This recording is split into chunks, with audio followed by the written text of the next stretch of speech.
gars, aujourd'hui c'est le 23 décembre au moment où je fais cette vidéo et il est 7h. Je sais pas pourquoi mais ces derniers jours je suis hyper fatigué. Je peine à me réveiller le matin. Je sais pas. Je suis pas quelqu'un qui boit le café. J'en bois même pas. Ça fait... la dernière fois que j'ai bu le café ça fait peut-être 5 ans. Je sais pas. Quand je parle même du café, je parle du Nescafé. Ouais. Mais bon, je me suis réveillé quand même ce matin vers 4h. Les 4, 5 heures comme ça, et puis je me suis recouché, je me suis réveillé, je me suis recouché. Vous voyez un peu le scénario. Mais je suis quand même épuisé ce matin. J'ai quand même fait des étirements pour essayer de me réveiller. Et dans un podcast, j'avais lu où on disait que le matin, il faut prendre le magnésium et le calcium. Ça remplace le café. Moi, déjà, quand je bois le café, je dors. Je sais pas trop, mais quand je bois le café, je dors. Voilà. Je vais un peu mettre le micro, parce qu'il y aura pas mal de bruit. Donc, je le fais parler avec le micro pour éviter. Ok, là c'est bon, je viens de mettre le micro. Attendez, je tire un peu la caméra. Bon, déjà ma caméra c'est l'iPhone 13, donc quand je dis la caméra, ça fait un peu comme si j'avais une caméra. Bon, alors comme j'ai dit aujourd'hui, je suis quand même assez fatigué, mais on va travailler. On va travailler. De toutes les façons, si je travaille pas, qui va travailler à ma place? C'est à peu près ça. Et dès que je me dis ça, je commence à travailler. Bon les gars, je sais pas trop ce qui se passe. Je viens de faire une vidéo là. Je croyais que la caméra enregistrait. Je sais pas, ça se répète chaque jour. Et je travaille avec l'iPhone 13 depuis que j'ai mis à jour l'iPhone, c'est-à-dire iOS 26 là. Quand je lance la caméra, après ça s'éteint seul. Je comprends pas ce qui se passe. Bon, ceux qui ont les iPhones, parce que moi déjà j'ai acheté l'iPhone juste pour me filmer, il n'y a même pas une SIM à l'intérieur du téléphone. Vous allez trouver ça hallucinant, mais bon, j'ai préféré acheter l'iPhone que de m'acheter une caméra. Bon, dit comme ça, c'est un peu bizarre. Mais bon, j'ai fait une vidéo tout à l'heure, là maintenant, et quand je vais regarder, je me rends compte que ça n'a pas enregistré. Je sais même pas si ça enregistre maintenant. Ouais, actuellement ça enregistre. Oh, j'ai parlé pas mal de choses dans la vidéo précédente, je sais pas si je vais pouvoir me rappeler tout ça. J'ai tenté de parler d'un constat que j'ai eu à faire sur YouTube. Quand je me baladais un peu pour regarder des vidéos, je me suis rendu compte qu'il y a un trader qui a copié un peu mon concept des vidéos en tournant des vidéos chaque jour. Alors, tourner des vidéos chaque jour, il y a des jours où j'ai pas envie d'arrêter le téléphone et me filmer et parler devant la caméra. Déjà qu'il n'y a pas de script, ok, donc même ça, il y a des jours que j'ai pas, je suis fatigué, j'ai juste envie de me reposer, comme par exemple aujourd'hui. Mais bon, ce qui m'a poussé moi particulièrement à lancer ce concept, déjà chaque jour j'essaye de filmer un peu mon quotidien, j'essaye de vous partager un peu ce que je pense du trading, mes idées, ce que j'ai appris, ok. C'est justement parce que j'ai envie de pouvoir revenir revoir ça. Parce que je peux pas filmer et garder les choses dans mon ordinateur ou dans un disque dur. Ok, c'est un peu bizarre déjà que j'ai même pas un disque dur assez intéressant. Je n'ai que 1 Tera avec moi. Oui, j'ai un disque dur de 1 Tera. Je sais même pas où j'ai jeté ça. C'est que j'allais vous montrer ça, c'est un petit disque dur comme ça, tout petit. J'avais acheté ça sur Alibaba. Bon, me demandez pas comment est-ce qu'on achète sur Alibaba. Pour ceux qui ne savent pas, allez regarder comment est-ce qu'on achète les produits sur Alibaba. Il y a eu tellement d'informations dessus, mais bon, c'est un peu ce qui m'a poussé en fait à faire des vidéos ou ce concept sur YouTube. Je ne créais pas vraiment les vidéos pour avoir des abonnés et jusqu'aujourd'hui, ça me surprend de voir les gens s'abonner. Parce que ma vidéo elle est bancale, qu'on se dise vrai. Quand on regarde les meilleures vidéos YouTube, à côté des miennes, c'est-à-dire à côté de mes vidéos, c'est n'importe quoi. C'est vraiment n'importe quoi. Alors, c'est pas que je veux pas monter les vidéos, c'est justement parce que j'ai pas le temps. J'ai pas le temps de faire le montage. Et je veux que ça reste le plus original possible. Une sorte de vlog, même comme c'est pas trop ça. Mais quand vous regardez par exemple des vlogs des autres personnes, vous voyez que c'est stylé. Pour moi, c'est. Mais bon, je fais pas ça vraiment pour avoir des abonnés. Et ça me surprend jusqu'aujourd'hui de voir des gens s'abonner, de voir des gens qui répondent qui m'écrivent en commentaire, des gens qui veulent rentrer en contact avec moi. Alors celui qui m'a écrit sur mail, je vais te répondre. Je crois que je t'ai répondu. Ouais, il y a quelqu'un qui m'a écrit sur mail, il m'a dit en commentaire, tu n'as pas encore répondu au mail. Bon les gars, c'est pas parce que vous m'écrivez par mail que je suis scotché à attendre les mails des gens, non. Quand j'ai le temps, je passe sur Gmail, je vois les messages que j'ai reçus. Et déjà, mon mail, il faut savoir que je reçois beaucoup de messages des entreprises. Bon, quand je dis des entreprises, c'est un peu, vous voyez, quand vous arrivez dans un site, on vous demande de donner votre adresse mail pour avoir tel livre, pour joindre tel newsletter. Et c'est comme ça qu'on vous bombarde de messages chaque jour. Du coup, j'ouvre difficilement mon mail, peut-être une fois tous les 2 jours, ok. Et puis quand je vois, je réponds. Et parfois, je peux même pas voir parce qu'il y en a tellement qui sont affichés comme ça. Et comme je sais que la plupart sont des entreprises, parfois je ne prends pas la peine de regarder. Donc vraiment, excusez-moi, mais dorénavant, je prendrai vraiment le temps de voir tout ce que vous m'envoyez par mail et de vous répondre surtout. Parce que voir, c'est une chose, répondre, c'en est une autre. Donc voilà. Je vous explique le pourquoi je me suis lancé dans ce concept sur YouTube. Et puis, comme je vous ai dit, je me rappelle même plus ce que j'ai dit dans la vidéo précédente. Mais c'est quoi ça? Désolé. Je me rappelle plus trop ce que j'ai dit dans la vidéo précédente. Que la caméra n'a pas enregistré. Ok, bon, là je vais aller travailler. Je vais faire peut-être 1h30 sur les graphiques. Bon, pas sur les graphiques, merde, c'est quoi ça? Je vais peut-être faire 1h30 sur l'ordinateur pour travailler. Bon, excusez-moi encore, une fois de plus. Et puis on verra. Et je sais pas. Vraiment les gars, je suis perdu. Tout ce que je venais de dire tout à l'heure, je vous assure, je me rappelle plus. Je me rappelle plus. Ouais. Mais bon, si ça me revient à l'esprit, je vais vous refaire. C'est saoulant. Donc voilà, on va juste aller sur l'ordinateur, je vais travailler. Et plus tard, je vais vous montrer un peu l'évolution de mes trades. Et surtout travailler un peu sur la stratégie que je vous ai fait part un peu sur le Bitcoin. C'est vrai que je vous ai pas parlé de la stratégie proprement dit, mais c'est un truc que je travaille sur le Bitcoin. Et comme je vous ai dit, mon but c'est de vraiment pouvoir un peu comprendre comment est-ce que le prix se déplace et quels sont les patterns à retrouver pour choper le plus gros mouvement possible. Parce que c'est toujours une question que je me suis posée. De quelle façon est-ce qu'on peut se débrouiller pour choper le plus gros mouvement possible au lieu de prendre juste au lieu de prendre peut-être des erreurs de 2, des erreurs de 3. C'est souvent une question que je me suis souvent très posée. Donc j'ai décidé de commencer avec le BTC. Donc et je vais prendre le temps de collectionner tous les data. Alors comme je vous ai dit, je me rappelle plus de ce que j'ai dit dans la vidéo précédente, mais c'est en train de revenir. Je voudrais aussi parler de l'analyse fondamentale. Il y a beaucoup de gens qui me disent que fais l'analyse fondamentale, apprends l'analyse fondamentale et autres. Je sais pas, pour vous dire, je sais pas si l'analyse fondamentale est nécessaire. Et aussi, il faut voir à quel point on complexifie l'analyse fondamentale sur les réseaux. Je sais pas si c'est assez complexe que ça, mais c'est très complexifié quand on regarde les vidéos des traders qui nous parlent de l'analyse fondamentale. Je sais pas, je ne sais pas. Pour vous, ok, ceux qui apprennent encore le trading comme moi, on a l'impression qu'on idolâtre l'analyse fondamentale. J'ai dit mais qu'on a l'impression.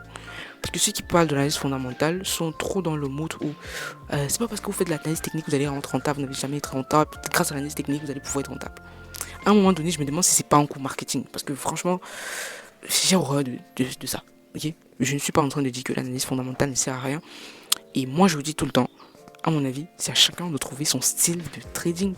C'est tout ce qui compte et le but, c'est d'être rentable. Quand je dis être rentable, c'est pas que tu risques 100$ pour gagner 30. Ça veut rien dire. Mais que tu risques peut-être 100$ pour aller gagner, je sais pas moi, 1000, 2000. Et quand je dis ça, c'est une façon de parler. Pour moi, il n'y a que ça qui compte en trading, la rentabilité au final, parce que pour moi, c'est la fin des fins, la rentabilité en trading. Maintenant, tout ça, les gens qui vont vous dire que c'est le carnet d'ordre qui vous montre précisément où est-ce que vous allez trouver les order blocks, les déséquilibres dans le marché, etc., les zones de demande et les zones d'offres. Donc, on va vous dire que c'est une question d'order flow, c'est-à-dire, à un moment donné, tu es perdu, tu te rends compte qu'il y a des conneries, des discussions, oui, éphémères pour moi qui n'ont vraiment rien à voir avec la fin des fins qu'on recherche tous, la rentabilité. Moi je me dis, bon, si quelqu'un fait son trading, il trade les moyennes mobiles et qu'il arrive à être rentable à la fin, sérieusement, pourquoi est-ce que vous voulez le forcer à aller faire la fondamentale? Maintenant, si un mec fait la fondamentale et la technique, pourquoi est-ce que vous allez chercher à le convaincre que laisse la fondamentale, ça sert à rien, concentre-toi juste sur la technique? Maintenant, pour quelqu'un qui fait la fonda ou la technique, pourquoi est-ce que vous allez chercher à venir le convaincre d'utiliser le carnet d'autres si lui se sent à l'aise dans ce qu'il fait et qu'il est rentable? Bon, c'est autant de questions que je me pose souvent, mais bon, à force de réfléchir comme ça, on peut passer toute une journée à se poser des questions qui ne nous aident pas à avancer. Mais sinon, comme je vous ai dit, moi je vais explorer vraiment tout le trading. La fondamentale, j'ai commencé à lire un livre dessus pour apprendre, ok. Et de temps en temps, je regarde des vidéos sur YouTube, malgré que les vidéos qui font soi-disant formation complète en analyse fondamentale ne sont pas complètes et vont dans le détail basique, ok. Mais bon, là je crois que j'ai plus rien à vous dire. J'ai plus d'idées, j'ai plus de pensée qui vient. Donc je vais passer sur mon ordi, je vais travailler. J'espère que cette caméra est en train d'enregistrer. Parce que je vous assure que si la caméra n'enregistre pas, moi je fais plus une autre vidéo. Bon les gars, on se retrouve sur les graphiques. Actuellement je vais taffer, puis je vais faire le ménage, je dois déjeuner. Et après je vous montre mon évolution des trades. Voilà, il y a un autre gars qui m'a dit, comment est-ce que tu rentres en position? Ça c'est bizarre comme question. Comment est-ce que j'entre en position? Sérieusement, je fais mon analyse, ok. Je recherche mon setup. Et lorsqu'il est là, j'entre en position. Peut-être comment est-ce que je calcule la taille de l'eau? Oui, ça c'est une question assez intéressante. Mais comment est-ce que j'entre en position? Elle est très vaste. Parce que pour entrer en position, à mon avis, on part d'abord de l'analyse du graphique. Et après l'analyse du graphique, on part vers la prise de position, c'est-à-dire calcul de l'eau. On entre en position, timing, tout ça compte. Surtout, ça dépend de l'intervalle de temps sur lequel tu trades. Et ensuite, gestion du trade. Donc, maintenant, entrer en position, c'est comment est-ce que j'entre sur MT5, gars, c'est pas une question à laquelle je peux vraiment répondre parce que je vous ai presque jamais montré mon MT5, si vous avez remarqué. Justement parce que moi, quand j'ai pris position sur MT5, je ne reviens plus sur MT5. Si je reviens sur MT5, c'est pour deux choses. Soit faire une clôture manuelle du trade, soit manager le trade. À part ça, je ne viens pas regarder les profits latents, qu'ils soient positifs, on dit un profit, oui, qu'ils soient positifs ou négatifs. Parce que ça fait stresser. Beaucoup de gens stressent en trading et hier encore j'ai regardé un podcast extraordinaire. Je crois que je mettrai le lien du podcast en description. Je vais vous renvoyer sur ça. En fait, c'est un trader, il s'appelle Chris Dienda. Il fait des podcasts, il interviewe vraiment des traders exceptionnels. Et hier, j'ai vu plutôt un expert en stress, ok, qui fait un peu du trading. Il a travaillé un peu sur la santé, qui a trait au trading, bref, un truc du genre. Il partageait pas mal de tips, pas mal d'éléments qui font stresser les traders. Regardez le profil d'attente fait stresser. Donc, dès que moi j'ai pris le trade, bah je reviens plus sur MT5. Déjà que MT5, moi je l'ai désinstallé de mon téléphone. Si je réinstalle MT5 sur mon téléphone, c'est justement peut-être parce que je vais me déplacer, ok. Et puis il y a peut-être un management de trade qui doit être fait. Donc c'est là où j'installe MT5 parce que je peux pas marcher avec mon ordinateur partout et j'ai pas une tablette, ok. Donc il y a que dans ce cas de figure. Mais dès que je reviens à la maison, je supprime MT5. C'est tout. C'est vrai que vous allez me demander que pourquoi j'installe, je réinstalle. En fait, c'est ma manière à moi de travailler et vous devez avoir ça. Évitez de regarder votre profil latent sur MT5, ça va vous faire stresser. Regardez plutôt les points ou les pips. En fait, moi je regarde juste l'évolution des trades, raison pour laquelle je vous montre que les graphiques. Et plus tard, je reviens vous montrer mon Notion et parfois aussi mon fonding pips. Ok, mon compte à 5K que j'ai, que je vous montre un peu ce que j'ai gagné, pour que vous voyez en fait que c'est réel. Je suis pas en démo sur tout ce que je fais. Ok, donc voilà un peu. Sinon, la prise de position, peut-être si un jour je fais du scalping, je vous montrerai. Parce qu'en swing, c'est assez bizarre. Même tout ce qu'ils font le swing, la plupart du temps, ce qu'ils partagent sont les analyses. Ok, ils font des analyses, ils disent que bon, voilà mon analyse, si le prix casse cette zone, alors j'entre en achat. Ou si le prix casse ce niveau, alors j'entre en vente. Maintenant, toi qui as peut-être suivi l'analyse de tel trader, c'est à toi de voir si tu vas rentrer en achat ou en vente. Au final, parce qu'en swing, c'est bizarre, sauf si peut-être ça que je dis, c'est quelque chose que j'aimerais pas faire, le copy trading, pour dire vrai. Sauf si ça sera dans un groupe très restreint, j'ai pas très envie de me lancer, c'est-à-dire au début, tant que j'aurai pas une certaine rentabilité, de parler en fait de copy trading. Et il faut pouvoir faire le copy trading avec des gens qui maîtrisent le trading, parce que c'est un peu ce qui manque chez beaucoup de traders qui proposent le copy trading. Ils proposent le copy trading, mais ils ne sont même pas rassurés si ceux qui copient ces trades ont une certaine connaissance. Il y a une vidéo que j'ai publiée récemment où je vous expliquais que on ne fait pas le copy trading pour faire le copy trading, il faut avoir des connaissances en trading pour faire le copy trading. Quand je dis connaissances, c'est au niveau de comment est-ce qu'on prend position, le money management, comment est-ce qu'on calcule la taille de l'eau, autant de choses qu'il faut maîtriser. Raison pour laquelle beaucoup de gens perdent de l'argent en copy trading parce qu'ils connaissent rien. Ils ont vu une vidéo sur MT5, comment est-ce qu'on prend la taille de l'eau, on met le TP et le stop loss. Les gars, ça suffit pas. Donc si vous n'avez pas vraiment de connaissances en trading, ne partez pas le copy trading. Vous allez peut-être gagner, ok, mais lorsque le trader en question va prendre des stops, vous allez peut-être commencer à juger qu'il n'est pas rentable, qu'il n'est pas ceci. Pourtant, c'est pas le cas. Et moi, je jette un peu la faute à ces traders qui proposent des copy trading parce que beaucoup ne donnent pas un suivi. Ok, ils ne proposent pas un suivi adéquat des gens qui l'intègrent dans leur groupe. Tout ce qui les intéresse, à mon avis, c'est d'avoir le plus de personnes qui vont faire un dépôt sur un broker. Mais bon, je vais pas faire beaucoup tirer de long à l'âge. Peut-être dans les années à venir, je vais voir, mais c'est pas un truc que j'aimerais bien faire. Parce qu'il y a une pression que tu as derrière. Il faut que tu envoies tes signaux, ça devient comme un job carrément. Sérieusement, les gars, je me vois pas faire du copy trading, même si ça peut rapporter de l'argent avec de l'affiliation. Genre, faire des dépôts, vraiment, moi, j'aimerais pas. Peut-être ce que je pourrais faire, c'est ouvrir un groupe Telegram où je partagerai mes analyses en temps réel. C'est tout. Et puis maintenant, c'est à chacun de voir s'il va prendre position ou pas. Et là, ceux qui vont entrer dans ce groupe-là, ils sauront personnellement que s'ils ne maîtrisent pas grand-chose en trading, bah, ils vont sortir du groupe tout seuls parce qu'ils vont rien comprendre. En gros, c'est un peu ça. Donc, les gars, je vais travailler. On se dit à tout à l'heure sur les graphiques.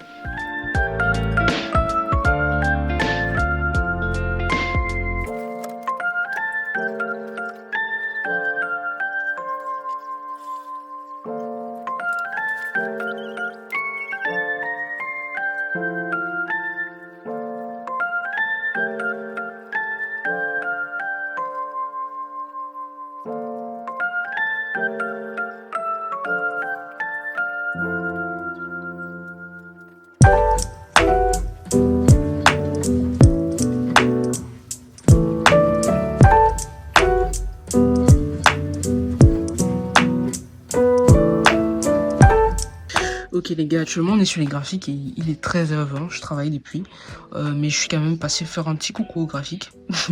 Comme je vous ai dit depuis, je crois hier, oui, je vous ai dit que j'étais en train de travailler sur une nouvelle stratégie. Ok, bon ne regardez pas trop ça, ça c'est juste une fiche artiste pour comprendre ce qui se passe sur le marché. Alors il y a quelque chose qui vient de se passer, je crois que j'ai fait une bêtise, ok.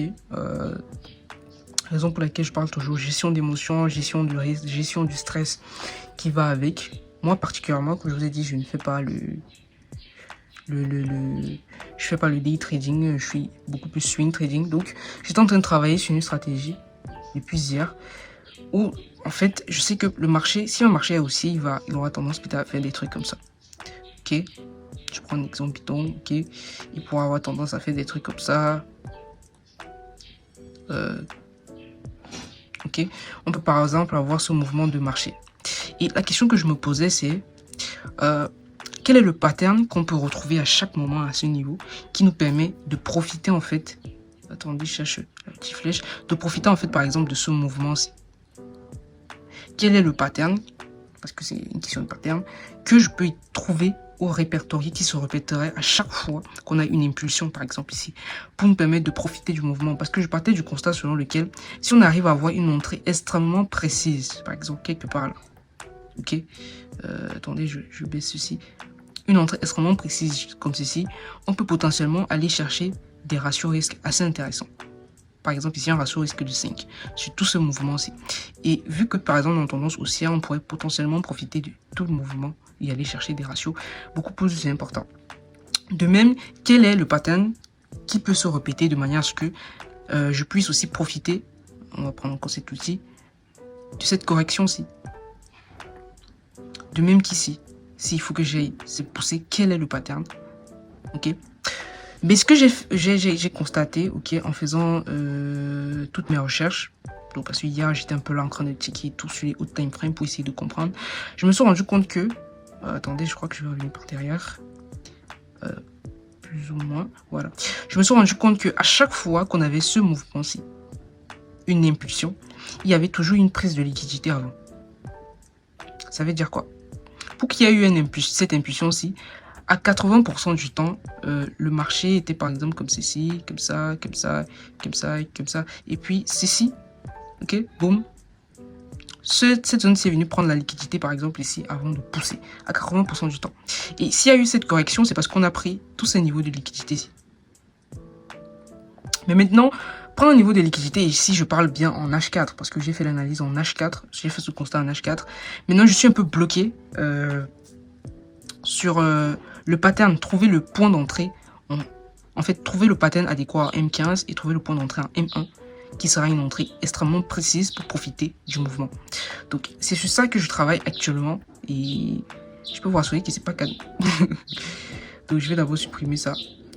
Donc ce que j'ai fait ce matin, c'est que j'ai observé un peu ce qui s'est passé sur le gold. J'ai vu que sur le gold, on a fait un nouvel ATH, on est d'accord?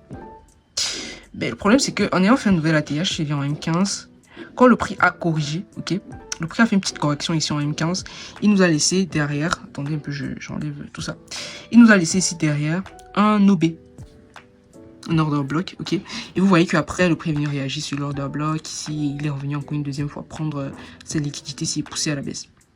Et ici, on a une zone de, je sais pas si c'est de demande ou c'est d'offre, je sais même plus trop.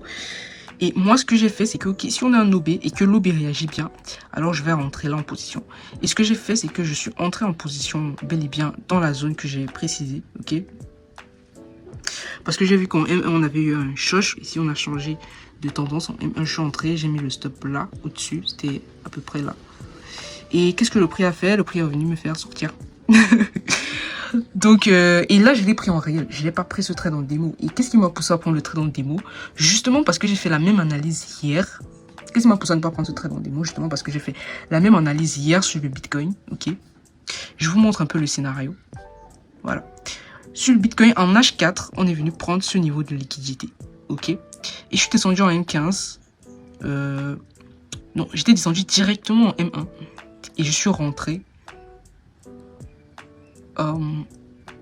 quelque part là. J'ai mis le stop ici et du coup j'ai pris en 4.98 mais en démo.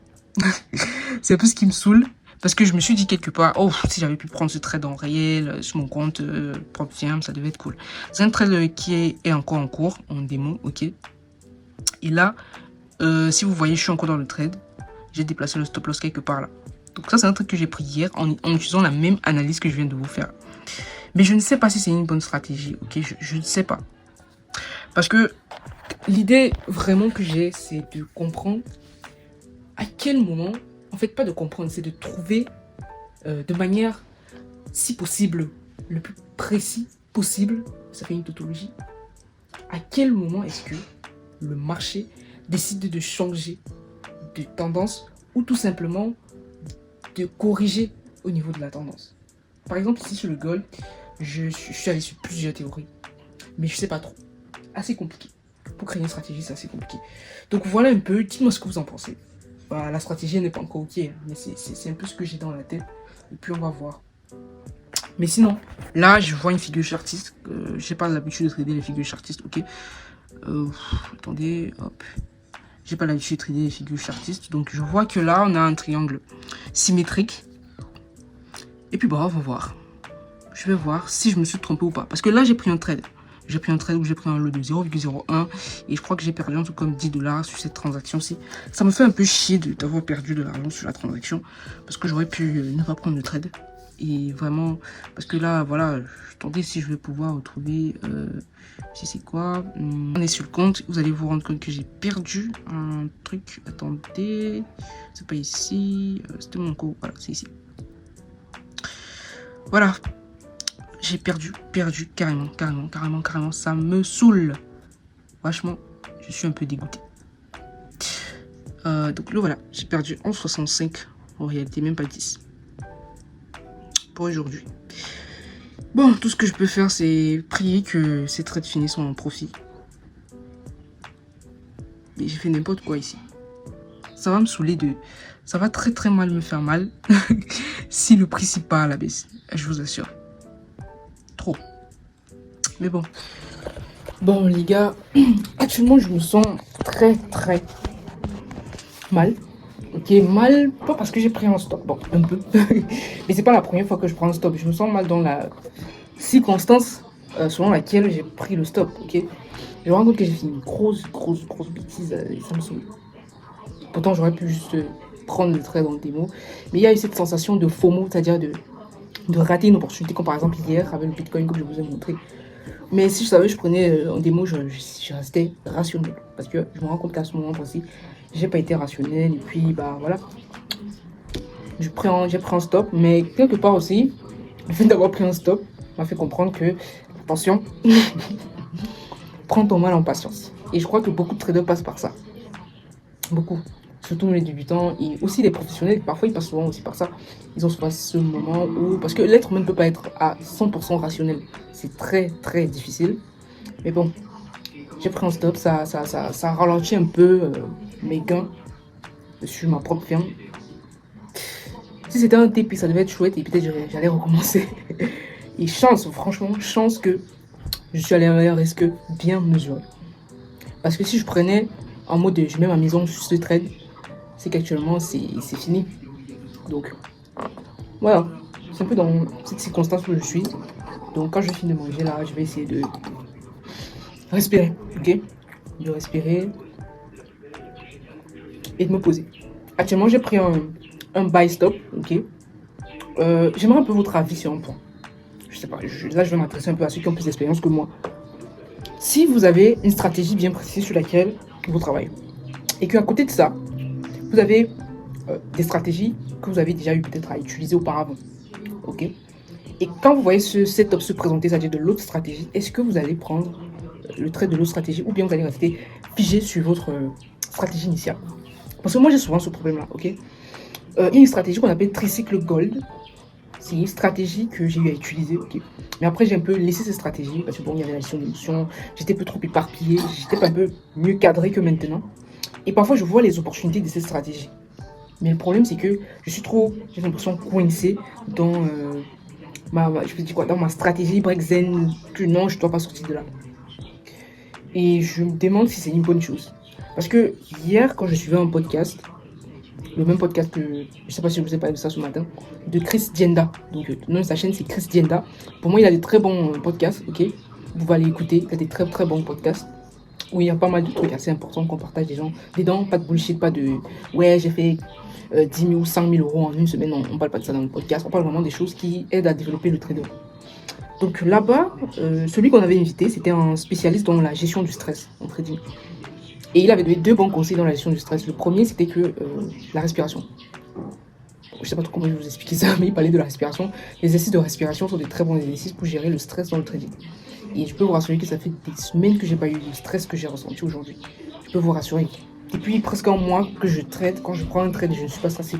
Mais aujourd'hui, en vue de cette stratégie que je ne maîtrise pas encore et tout, le FOMO, beaucoup de choses sont mélangées. Et puis voilà, ça s'est passé, donc ça s'est passé. Et puis, il parle aussi du sport, raison pour laquelle j'ai souvent fait du sport. Et quand j'ai fait du sport, c'est pas de courir un triathlon, non. Vous pouvez faire 30 minutes de sport, peut-être une fois tous les 2 jours, ou peut-être 2 à 3 séances de sport par semaine d'une heure de temps, courir, ou peut-être faire quelques petits exercices. Vous n'êtes pas obligé d'aller à la salle. Moi, je fais le sport ici chez moi. Avant, j'étais dans une salle de sport, mais j'ai toujours l'impression d'étouffer quand je suis dans une salle de sport. Et surtout, il y a des heures où quand j'arrive à la salle de sport, c'est saturé, tu peux même pas travailler comme tu veux. Bref, c'était qu'une parenthèse. Mais il a parlé d'un truc que parfois, quand on est trader, il faut être flexible. C'est-à-dire que parfois, on peut voir une opportunité et on va la saisir, même si elle n'entre pas dans le cadre de notre stratégie. Mais moi, je me pose la question, c'est que à quel point est-ce qu'on va être flexible? Parce que s'il faut être flexible, à un moment, on peut se retrouver à prendre des trades à tort et à travers. Donc, c'est un peu ça qui me dérange. Parce que là, j'ai pris un buy stop sur une stratégie très cycle gold. C'est-à-dire, c'est une stratégie où on travaille avec des figures chartistes. 3 types de figures chartistes, drapeaux. Bon, c'est 4 drapeaux. Ok, c'est-à-dire un range qui soit de manière parallèle ou oblique, triangle ascendant, descendant ou triangle symétrique. Donc, ça fait les 4 figures chartistes qu'on travaille en suivant un certain nombre de confirmations bien avant l'utilisation de ces figures chartistes. Donc, je suis encore voir un setup assez intéressant. Je crois que vous avez vu sur mon graphique la figure chartiste triangle symétrique là. Donc, si on casse ce triangle vers le haut, alors je pars en achat. Par exemple, laquelle j'ai pris un buy stop. Mais je ne sais pas si c'est une bonne idée. Vraiment, je sais pas. Mais j'ai dit, bon, pourquoi pas prendre le buy stop et puis bon, on verra. C'est très risqué, hein. Quand je dis très risqué, c'est pas en termes de trade. Déjà que j'ai pris un stop. Je sais pas. Mais bon, dites-moi ce que vous en pensez. Bon, là, les gars, je suis en train de prendre notre stop. Ça, c'est une journée, je vous assure, ça, c'est... Putain. C'est ce que je vous disais tout à l'heure, le buy stop que j'ai pris, là. On m'a déclenché, et puis, bah... Shit. Dès que si je prends ce stop-ci, moi, je me déconnecte des graphiques, les gars. Je crois que c'est plutôt une mauvaise idée de faire une flexibilité en trading. Et merde. Oh, voilà la raison pour laquelle j'aime pas trop suivre les conseils des gens, là, à un moment donné. Parfois, tu les suis, parfois ça t'aide, parfois ça te noie. Et merde.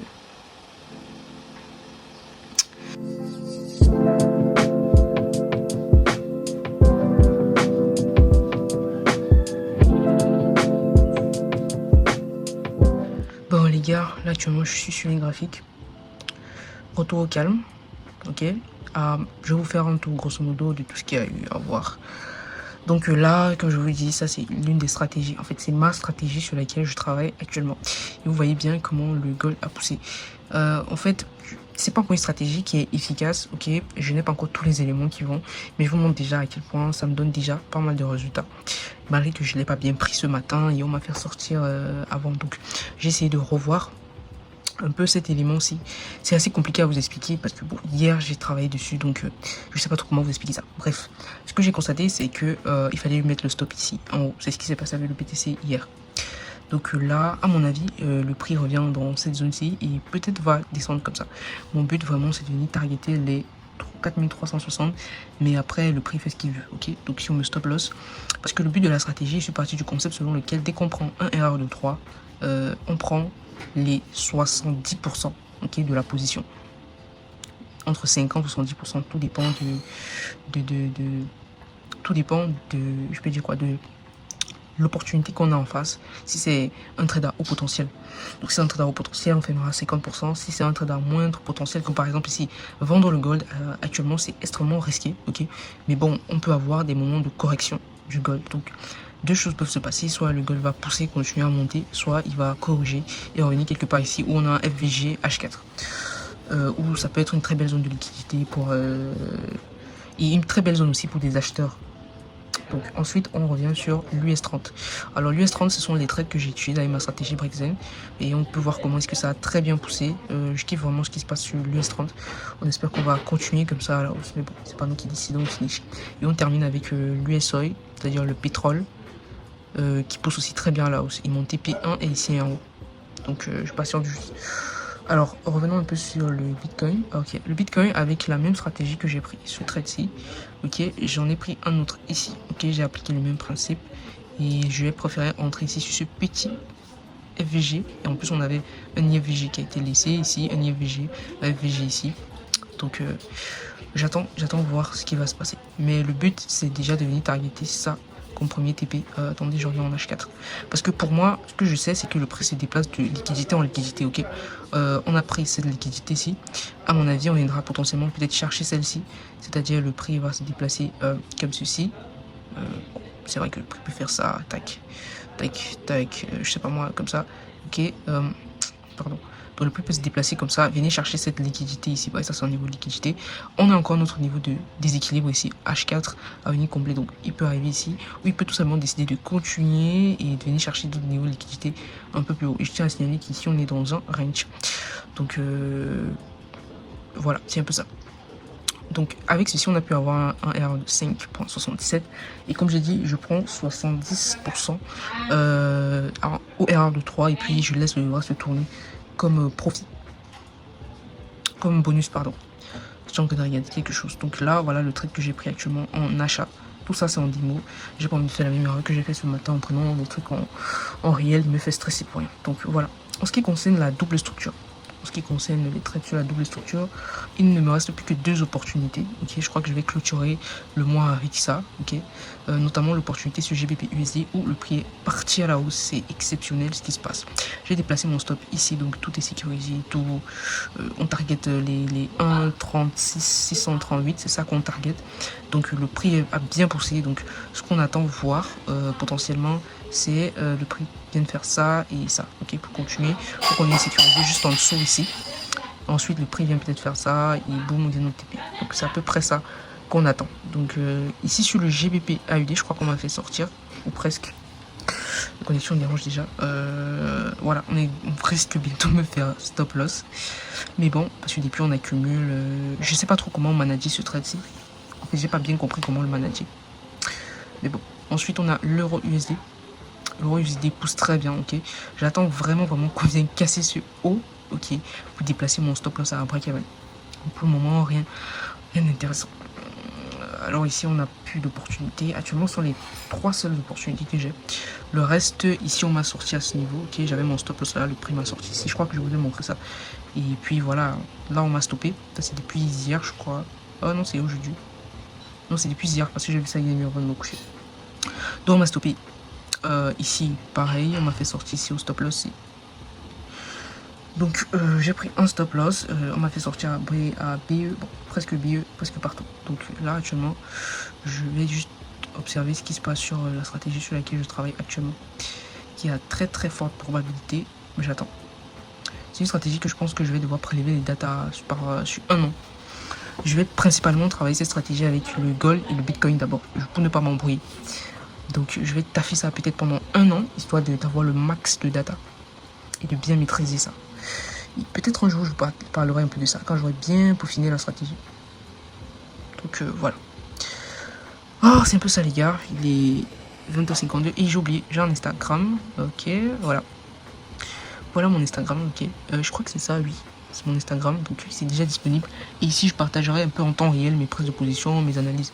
Déjà, je sais pas trop comment partager les graphiques. Je sais pas si vous regardez ça comme ça, si ça va vous intéresser. Je vous partage aussi mes prises de stop, ok.